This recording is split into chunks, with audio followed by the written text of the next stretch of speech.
Hi, so I'll be reading I Need My Monster, written by Amanda Noll and illustrated by Howard McWilliam.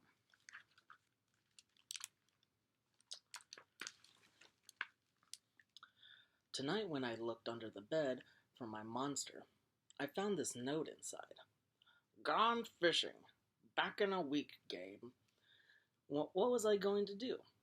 I needed a monster under my bed. How was I supposed to get to sleep if my monster was gone?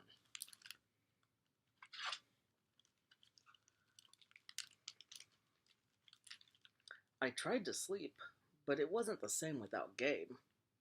I missed his ragged breathing, his nose whistling, the scrambling of his uncut claws. How would I ever get to sleep without Gabe's familiar scary noises and his spooky green ooze? If it was if it was no use, Gabe would be gone for a week, and I just had to have a monster. I climbed quietly out of bed so my parents wouldn't hear me. Grown-ups have some strange ideas about monsters under the bed. I knocked on the floorboards, then scrambled back under my covers. I waited nervously. Would a new monster appear? What would he be like? Would his snoring be as cheerful as Gabe's? When I heard some creaking under the bed, I knew that a substitute monster had arrived. Good evening, said a low, breathy voice. My name is Herbert, and I will be your monster for the evening. Herbert? What kind of name is that for a monster? You don't sound scary at all. Have you ever scared a kid before? Well, no, but I have read the best books on the topic. Do you have long teeth and scratchy claws? I asked. No, but I have an overbite and I'm a I'm a mouth breather. Listen.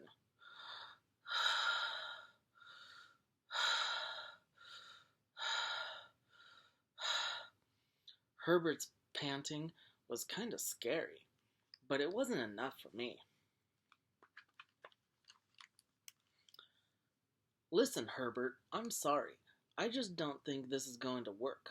It's nothing personal, but I really need a monster with claws. Picky perky, Herbert complained. As you wish. I'll go. There was some more creaking. Then Herbert was gone.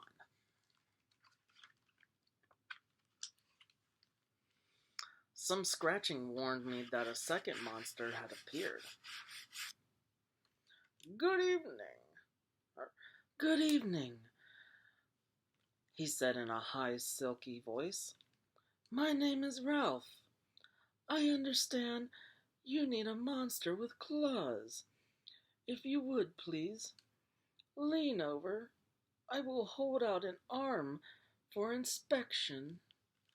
I crouched on the edge of the bed, hoping to see a horrible shaggy arm with sharp, ragged nails.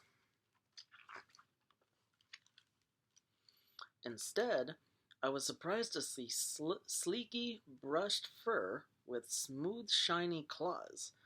Excuse me? I don't mean to be rude, I asked, but is that nail polish on your claws? Yes, it is, Ralph replied. I believe professional monsters should always be well groomed. I could tell that this was not going to work either. I'm sorry to disappoint you, Ralph, but I need a monster with scary claws. Like Gabe's, I thought. I heard some more scratching, and I knew Ralph was gone.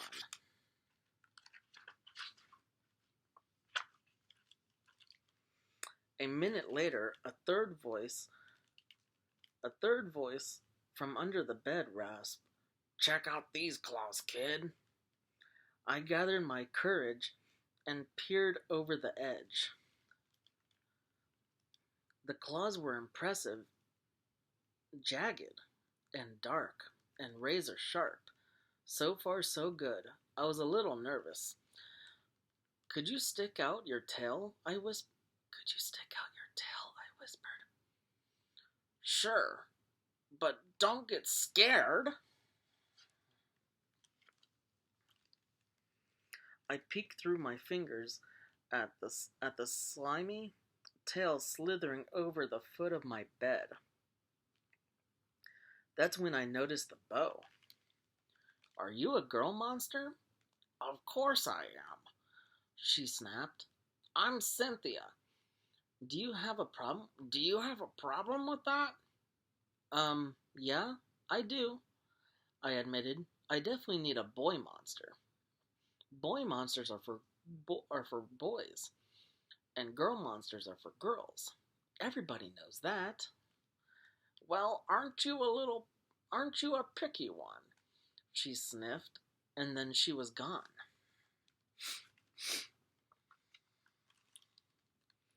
Was I being too picky? No. I knew that my monster needed to be well-clawed and menacing. The whole point of having a monster, after all, was to keep me in bed, imagining all imagining all the scary stuff that could happen if I got out.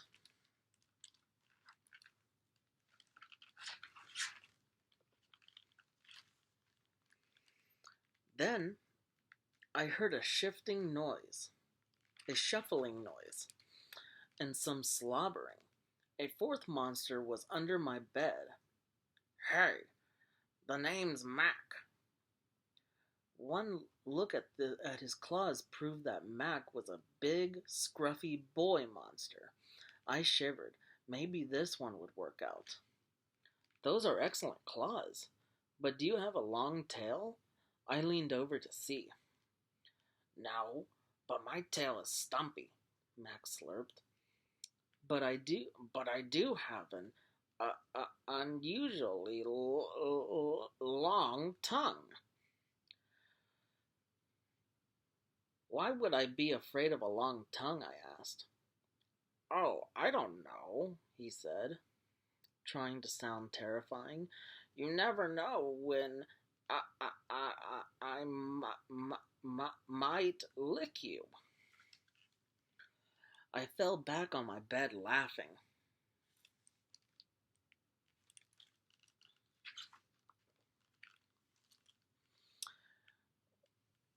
"Well, if you're not even going to try to work with me," Mac whined. I held in my giggles. "I really don't think you should send me away," he warned. "Kids who rejected 5 monsters in one night—" "I did not reject 5 monsters tonight," I interrupted. "My regular monster went fishing." "Fishing, eh?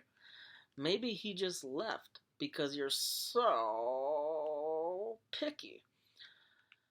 "Fine, I'm out of here. But I wouldn't expect another monster tonight if I were you." How was I ever going to get to sleep without my monster?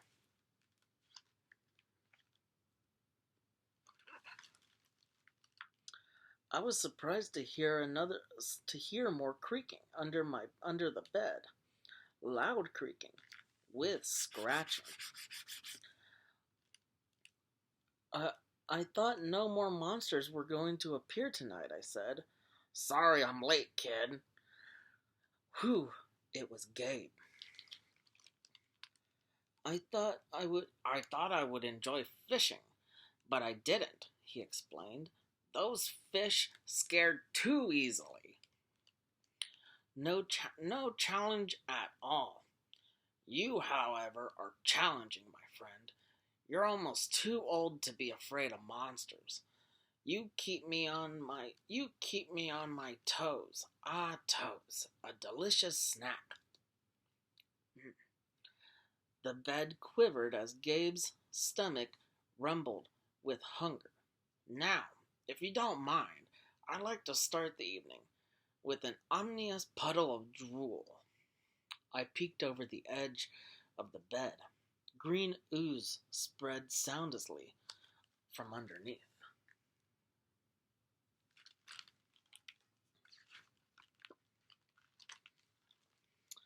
Then the bed trembled as Gabe's unfurled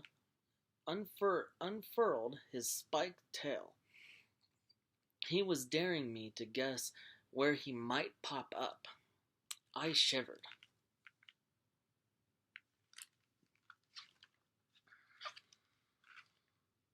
So, you had some substitute monsters tonight, Gabe said, sharpening his claws on my bedpost. Were you scared? Then Gabe started tapping. I could tell he wanted to know if I still needed him. No other monster can scare me like you, I giggled, diving under my covers and pulling them tight. Through the blanket, I heard Gabe's soft, comforting snorts. Ha! I knew it. We're made for each other, he growled. When my blanket started to slip off the bed, I knew Gabe was ready to eat. Now, if you could please stick out your foot, he said. I'd like to nibble on your pinky. I yanked my blanket back up and scrunched up my feet so Gabe couldn't get them.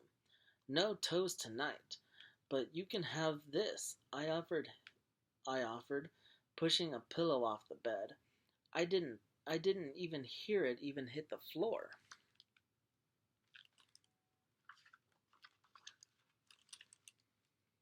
Gabe was back. The ooze was perfect. Everything was back to normal. I shivered again.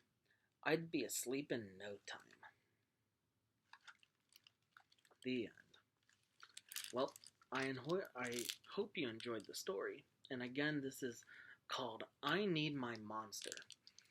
Written by Amanda Noll and illustrated by Howard McWilliam. Thank you.